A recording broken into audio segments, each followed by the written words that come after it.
Libya থেকে দেশে ফিরে নিঃস্ব সুনামগঞ্জের ২৬৫ তরুণ। খুবই দুঃখজনক একটা খবর।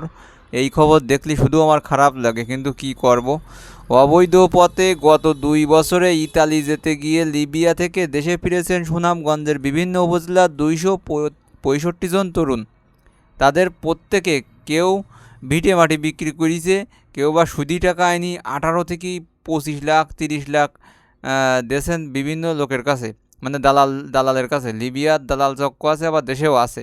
তারপরেও ইতালিতে পৌঁছতে পারেন, বরং মানে বিভিন্ন নির্যাতনের শিকার হয়েছে এবং সহায় সম্বল হারিয়ে দেশে ফিরতে হয়েছে। এসে এখন মনে করেন হাই উতাস করতিস। কিন্তু আমার কথা হইলো, এত নিউজ, এত অনলাইন নিউজ সংবাদ মানুষের মুখই একদম দেখা যাচ্ছে, তারপরও কেন মানুষ এত টাকা দেয় লোকের কাছে?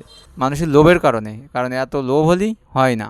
এই যে টাকা দেয় ২০ লাখ ৩০ লাখ, এই টাকা দিয়ে দেশে তো ব্যবসা করতে পারে, দেশে উদ্যোক্তা হতে পারে। তা হবে না, উনি একবারে ইতালিতেই কোটিপতিই বাড়ি আসবে। লোভ। এই জন্য আমি বারবার বলি যে লোভ কম করতে হবে। আর বন্ধুরা, আপনারা এরকম কারো কাছে টাকা পয়সা দেবেন না, না জানি শুনি। এরম দালাল চক্করের কাছে দিলে আপনার জীবনও যাতে পারে, আবার টাকা নাও পাবেন। টাকা তো পাবেনই না, আবার জীবনে আবার শঙ্কা আছে। আর ভিডিওটা ভালো লাগলে শেয়ার করে দেন। ভালো থাকেন।